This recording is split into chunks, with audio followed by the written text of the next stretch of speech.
Assalamualaikum warahmatullahi wabarakatuh.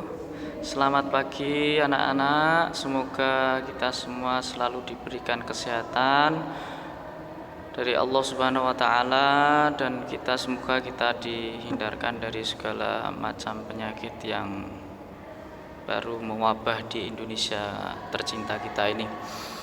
Walaupun kalian semua belajar di rumah, tapi harus tetap semangat belajar terus.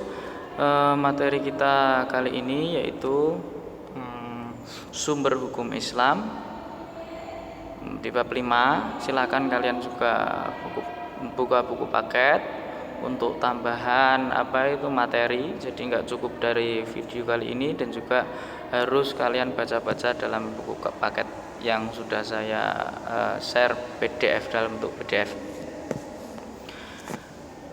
Ya, ini SK dan KD-nya standar kompetensi, yaitu memahami sumber hukum Islam, hukum taklifi dan hikmah ibadah. Kompetensi dasarnya menyebutkan pengertian, kedudukan, fungsi Al-Quran, hadis, ijtihad, dan sebagai sumber hukum Islam. Ini hukum Islam atau sumber hukum Islam. Yang pertama adalah Al-Quran, dan yang kedua hadis, dan yang ketiga ijtihad. Ini ditulis ya. Jadi Al-Quran, hadis, dan ijtihad ini ditulis untuk catatan kalian. Lanjut, hukum Islam. Hukum artinya seperangkat peraturan tentang tingkah laku manusia yang diakui oleh sekelompok masyarakat, yang disusun oleh orang yang diberi wewenang dan berlaku mengikat bagi anggotanya.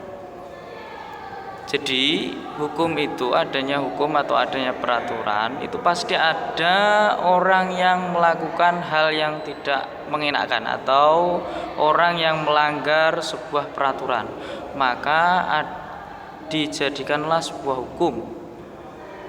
Jadi kalau hukum Islam berarti seperangkat peraturan yang berdasarkan wahyu Allah. Jadi ini peraturan Allah langsung, tapi diturunkan lewat Rasulullah SAW yang mengatur tentang tingkah laku manusia yang dibebankan kepada setiap orang yang mukallaf, yang sudah baligh, yang besar, dan mengikat semua orang yang beragama Islam.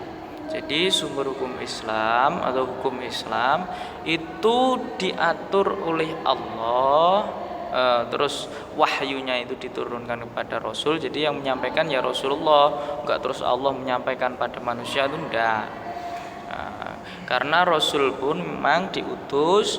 Rasul pernah bersabda, bu'istu liutamima makarimal akhlak. Jadi Rasul diutus untuk menyempurnakan akhlak manusia.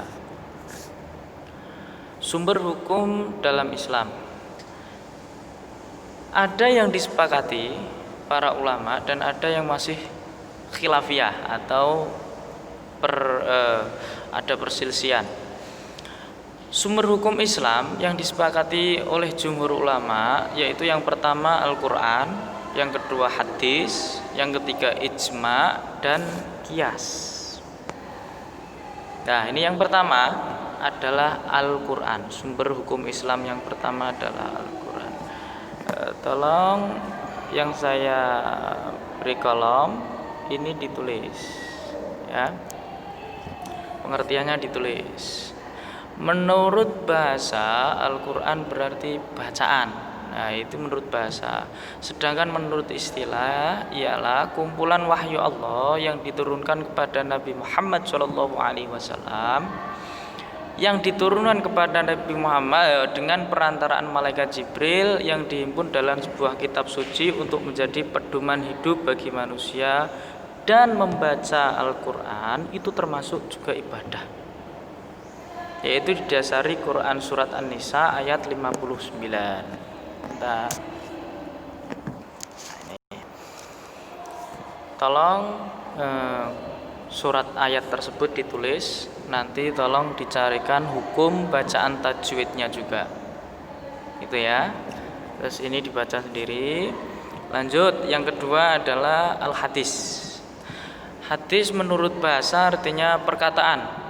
Sedang menurut istilah, hadis ialah segala sesuatu yang disandarkan kepada Nabi Muhammad SAW, baik berupa perkataan, perbuatan atau ketetapan. Hadis, kalau menurut istilah Arabnya itu ada hadis qauli, yaitu hadis perkataan, hadis fi'li, yaitu hadis perbuatan, dan hadis takriri atau hadis ketetapan Rasul. Kedudukan dan fungsi hadis sebagai sumber hukum Islam. Yang pertama, memperkuat hukum-hukum yang telah ditentukan oleh Al-Quran. Jadi hukum yang pertama itu Al-Quran. Contoh Al-Quran itu menyuruh kita untuk sholat, zakat, puasa. Itu sholat pun tidak dijelaskan secara detail dalam Quran. Yang ada detailnya itu dalam hadis dan ijtihad ulama. Gitu. Jadi kalau dalam Quran tidak terus suruh sholat begini tidak ada. Itu yang menjelaskan adalah hadis. Oke, yang ketiga ijtihad. Ijtihad ialah usaha keras atau bersungguh-sungguhnya para alim sholahus sholeh, para alim terdahulu memecahkan suatu masalah yang tidak ada ketetapan baik dalam Al-Quran maupun Al-Hadis.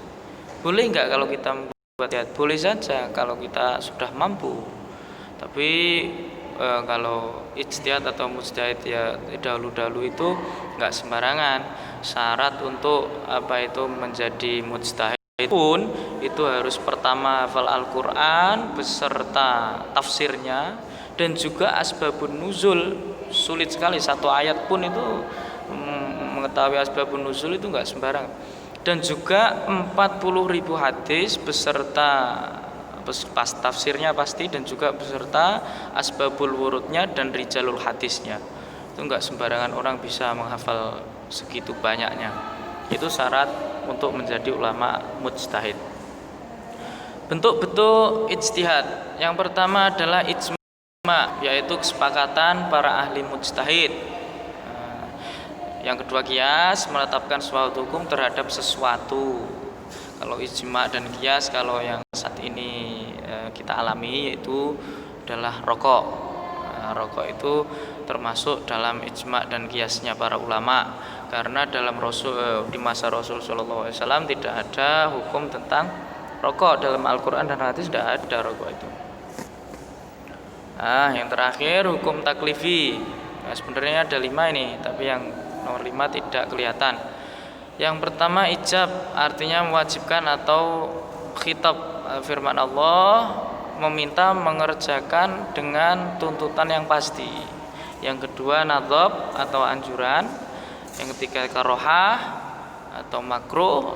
Yang keempat ibahah, memperbolehkan. Yang kelima adalah haram, sebenarnya yang dilarang, tidak boleh dikerjakan. Nah, ini dari kelima hukum tersebut dapat dijelaskan sebagai berikut. Yang pertama wajib. Wajib itu harus dikerjakan. Apabila tidak dikerjakan mendapatkan dosa. Kalau ditinggalkan mendapat dosa. Yang kedua haram. Haram sebaliknya dari wajib. Jika dilaksanakan malah mendapatkan dosa.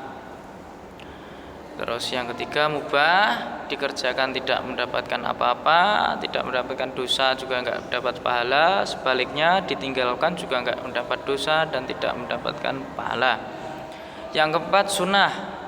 Sunnah itu dianjurkan, dilakukan mendapat pahala, ditinggalkan juga enggak mendapat dosa. Yang kelima makruh. Makruh itu lebih baik ditinggalkan. Kalau kalian meninggalkan itu mendapat pahala. Kalau tidak dilakukan, kalau kalian melakukan tapi tidak mendapatkan dosa, enggak seperti haram. Terakhir evaluasi, silakan dikerjakan contoh soal-soal di bawah nanti dikerjakan, dan juga potongan ayat tadi silakan kalian cari hukum bacaan tajwidnya, gitu ya. Ya, sekian pertemuan kali ini, semoga ada manfaatnya. Nanti insya Allah saya buatkan video lagi untuk menerangkan detailnya tentang Al-Quran, menerangkan hadis itu banyak, ada sahih, ada maudhu, ada dhaif, ada hadis hasan dan sebagainya, masih banyak. Terus tentang ijtihad juga nanti insya Allah saya buatkan menerangkan tentang itu. Sekian, semoga ada manfaatnya. Wallahul muwaffiq ila aqwamit thoriq. Assalamualaikum warahmatullahi wabarakatuh.